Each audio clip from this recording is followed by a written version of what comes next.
Muito obrigado, Sr. Presidente. Sr. Presidente, senhoras e senhores deputados, eu iniciava a minha intervenção com uma pequena declaração de interesses.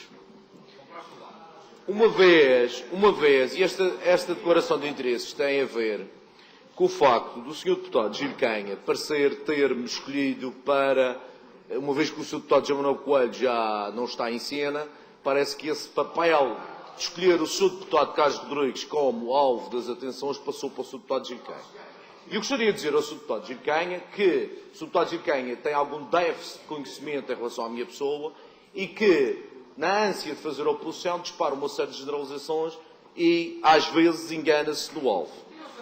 Em relação a esta matéria, Sr. Deputado, deixe-me que lhe diga, e para isto ficar claro, que isto já está a entrar num nível pessoal que me desagrada e que eu nunca quis entrar consigo, nem vou entrar. E, portanto, também peço que não entre. E, portanto, em relação a esta matéria, vou-lhe dizer algumas coisas. Eu não sou a favor de nenhum e qualquer monopólio, seja ele qual for. Como poderá imaginar, no que diz respeito aos monopólios naturais, pouco há a fazer, porque eles existem, como sabe, têm formação para isso, os monopólios naturais acontecem e pouco há a fazer. Por isso que não é nenhuma das situações que se vive aqui na Madeira, excetuando eventualmente na produção de energia, mas pronto, e da captação e tratamento da água. Também sou contra todo e qualquer oligopólio, que eu reputo os oligopólios de mais gravosos do que os monopólios, porque parte da tal concertação entre várias entidades e que é mais difícil dominar. Mas também sou contra a existência de parcerias mais ou menos difusas que não se sabe quem são, que funcionam um pouco no limbo e no meio do nevoeiro e nem sabemos quem são os seus membros, nem sabemos quais são as suas reais intenções. E também sou contra a atividade de algumas organizações, ou privadas, ou públicas, ou sindicais, ou associativas, que têm um papel que não é de contributo para a melhoria da sociedade e que apenas estão a salvaguardar os seus interesses. E o Sr. Deputado sabe perfeitamente a que é que eu digo. E tivemos agora um exemplo, no caso dos sindicatos, com aquilo que se passou no Porto de Lisboa, em que eles não estavam a defender os seus direitos, apenas estavam a defender o vedar o acesso à profissão por parte de outras pessoas. E, portanto, no que diz respeito a esta questão, que fique bem claro quais são as minhas posições. Em relação a esta questão do ferry, eu estou-me, e passando a expressão mais brejeira, estou-me a marimbar na empresa que vai fazer, ou que poderá fazer a ligação entre a Madeira e o continente. Por mim, olha, pode ser a Naviera Armas, pode ser estas todas que apareceram aqui, pode ser a Fred Olsen, pode ser a P&O, pode ser a Matrix, pode ser a grande nave Veloce, pode ser a empresa de navegação madeirense, pode ser a Transinsular, pode ser a Stena-Line, pode ser a Syria Line, para mim é indiferente. Desde que seja uma empresa a fazer-se, para mim é indiferente. Eu, o que não vou assumir aqui é que não quero que seja esta e tem que ser esta. E depreendendo das palavras dos seus deputados, a sensação que dá é que esta não pode ser. Mas aquela ali, especificamente aquela ali, terá que ser. E também não concordo com essa postura. Para mim, venha quem vier, desde que faça o serviço e preste o serviço, para mim é indiferente. E, só para terminar esta pequena questão, este pequeno introito, eu queria dizer que, ao contrário de muitas pessoas que hoje em dia militam e pululam na oposição, e que em dias e em tempos idos fizeram parte deste partido, eu, ao contrário de algumas dessas pessoas, eu não sou daqueles que, à primeira contrariedade, passa a ser o inimigo número 1 do PSD.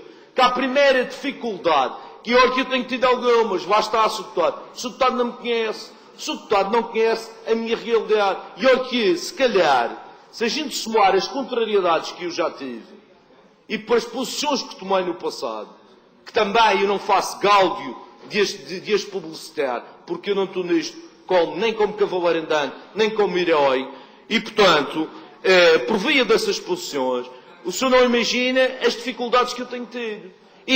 Mas não é por causa dessas dificuldades que há a primeira contrariedade que eu passo a ser o inimigo número 1 do PSD. Não é a minha postura, se calhar está errada, mas pronto, e cada um toma a atitude que entender tomar. Agora vamos em relação a esta questão, passado este desabafo. Há quem desabafa a vida toda. E passemos então à posição aqui trazida por alguns partidos, nomeadamente o Partido Socialista. Vamos então ao Partido Socialista. O Partido Socialista, a grande afirmação de base deste debate é dizer que o governo do PSD é incompetente. Muito bem. Incompetente. Pronto. Esta foi a grande afirmação feita aqui pelo Sr. Deputado Jamiano. Mas em termos de incompetência profunda, o que dizer de um partido que, por exemplo, no que diz respeito à dívida, começou por dizer que a dívida da região, já há não sei quantos anos, era 3 mil milhões de euros. Calma. Depois passou e disse que a dívida era de 6 mil milhões de euros. Depois, passado 15 dias e, se calhar, sob a influência, não se sabe bem do que, passou para 7 mil milhões de euros. Subiu 15 dias depois para 8 mil milhões de euros. E o último número avançado era 10 mil milhões de euros. E como eu já disse a semana passada, o Partido Socialista tem um pequeno problema. É que destas coisas da dívida não se pode somar 3, 4, 5, 6, 7, 8, 9, 10 vezes a mesma parcela. Porque das duas é uma. Ou se é profundamente incompetente e analfabeto, ou então estamos a mentir àqueles que nos ouvem. E, portanto, as pessoas têm que escolher ou são profundamente incompetentes ou estão a mentir às pessoas. Porque, no que diz respeito à dívida, não acertaram uma. Mas, umas continhas que os senhores andaram para aí a fazer. Foi a quando desta discussão do subsídio de mobilidade para o transporte aéreo, vem para aí com a conversa que isto não vai haver que os 15 milhões ou os 11 milhões não são suficientes. Sim, porque nós temos mais do que 200 mil passageiros na linha. 200 mil passageiros na linha. Quando a linha, no seu máximo, são 85 mil. Lá está. É outra vez o problema de somar as parcelas de forma errada. Que os senhores somaram as idas, as voltas, com as idas e com as voltas. E, portanto, isto dá 200 mil. Para o senhor deputado ter a noção, para a gente chegar a esse número estapafúrdio que os senhores avançaram, significaria que a linha da Madeira teria um crescimento anual de 10% durante 9 anos para chegar às 200 mil passagens. E, portanto, aqui está, mais uma vez, a demonstração da forma que o Partido Socialista tem em fazer contas. Mais uma. E depois, ainda ontem, fomos outra vez surpreendidos por essa voracidade numerológica que os senhores têm. Mas desta vez foi ao contrário. Quando não interessa, vocês também, os senhores do Partido Socialista, os senhores, não estava a me dirigir a nenhum deputado em específico, os senhores deputados e os senhores do Partido Socialista, quando dá jeito,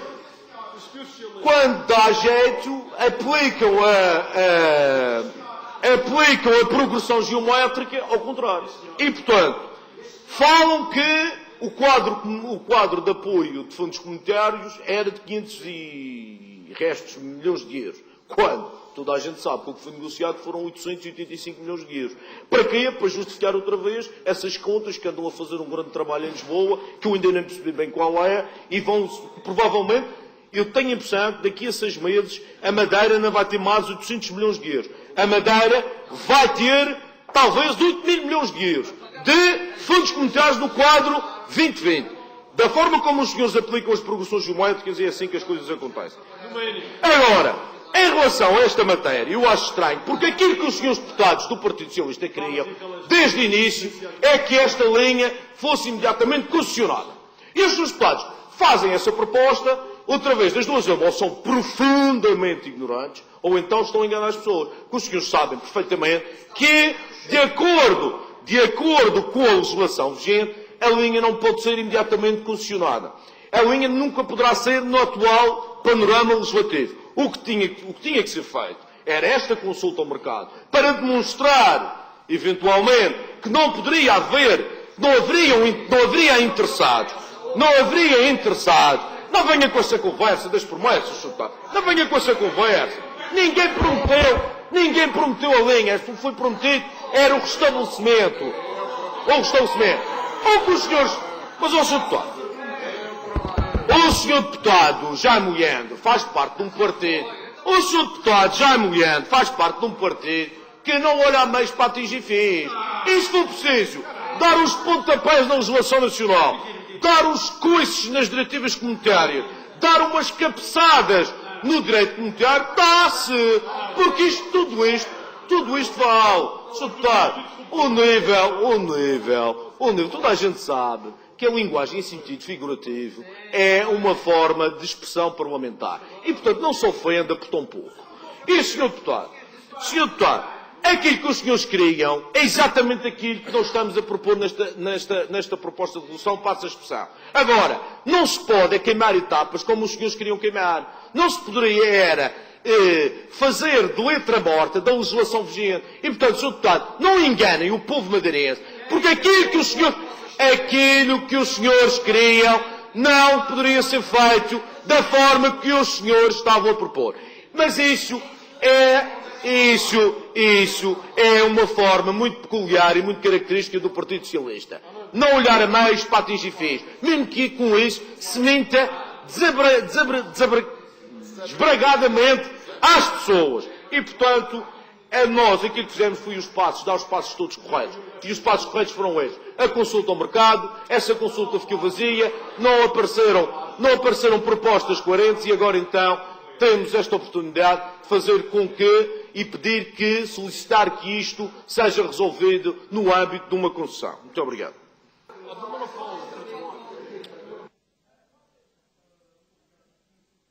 Senhores deputados, eu votei contra porque aquilo que foi apresentado foi um protesto sobre uma coisa que não existe. Como o Sr. Deputado sabe perfeitamente, a situação do mercado está liberalizada. Não existem outros. O Sr. Deputado tem uma empresa para fazer esse trabalho, faça favor. Não existem outros. Agora, o Sr. Deputado não diga que há um monopólio. Não diga que não há um monopólio. Legalmente não existe nenhum monopólio. Não há um monopólio instituído formalmente como aquele que os senhores deram a entender. Ao Sr. Deputado, se o Sr. Deputado tem outro tipo de considerações, faça, prove, demonstre e tudo isso. E é assim, quem prevaricar será condenado. Essa sempre foi a minha posição. E, portanto, eu voto contra, porque, na realidade, institucionalmente e formalmente, não existe aquilo que o PTP disse que existia. Muito obrigado. Muito obrigado, Sr. Presidente. Sr. Presidente, senhoras e senhores deputados. É que não hajam dúvidas em relação a esta questão. Eu, se fosse para dar a minha opinião pessoal, nem sequer esta questão estava a ser debatida nestes termos. Para mim, o princípio da continuidade territorial é para ser pago pelo Estado português e ponto. Quer nas passagens aéreas, quer nesta questão da linha férrea. Para mim, esta história de andar com subsídios para trás e para a frente, pagam um valor e acabou. E, portanto, isto é a minha posição pessoal. E eu faço questão de dizer, e já escrevi, e, portanto, esse problema nem sequer se põe. Porque quem gasta por quilómetro 695 mil euros, como o Governo da República gasta numa autoestrada do Baixo Alentejo, aliás, 1 milhão e 200 mil euros por quilómetro, qual é o problema de gastar 5 milhões de euros para fazer 500 e tal milhas náuticas? Estamos a falar de uma autoestrada com 40 quilómetros, que é gasto por ano 1 milhão e 200 mil euros. E, portanto, quem anda a brincar com dinheiro, desta maneira, uma autoestrada que passa para aí um carro de 6 em 6 horas, não pode ter qualquer tipo de prurido com uma ligação entre a região e o continente, seja a região autónoma, seja os Açores também. E, portanto, para mim esta questão é liminarmente posta desta maneira. É muito simples, é simplística, a forma como eu a coloco, mas é a forma como eu entendo como ela deve ser colocada. No que diz respeito a essa matéria, o relatório que foi apresentado publicamente, o relatório indica essas várias questões. Mas para esclarecer toda a Câmara, o PSD, imediatamente após a produção do relatório, convocou o Sr. Secretário da Economia e dos Transportes e do Turismo e Cultura para estar aqui presente e prestar todos os esclarecimentos que os senhores deputados entenderem fazer. Todos, sem qualquer exceção. E foi o PSD que tomou essa iniciativa e foi o PSD convocou o Sr. Secretário para estar presente nesta Assembleia, que ocorrerá o mais breve possível, porque esse assunto vai ser tratado já na segunda comissão ainda esta semana.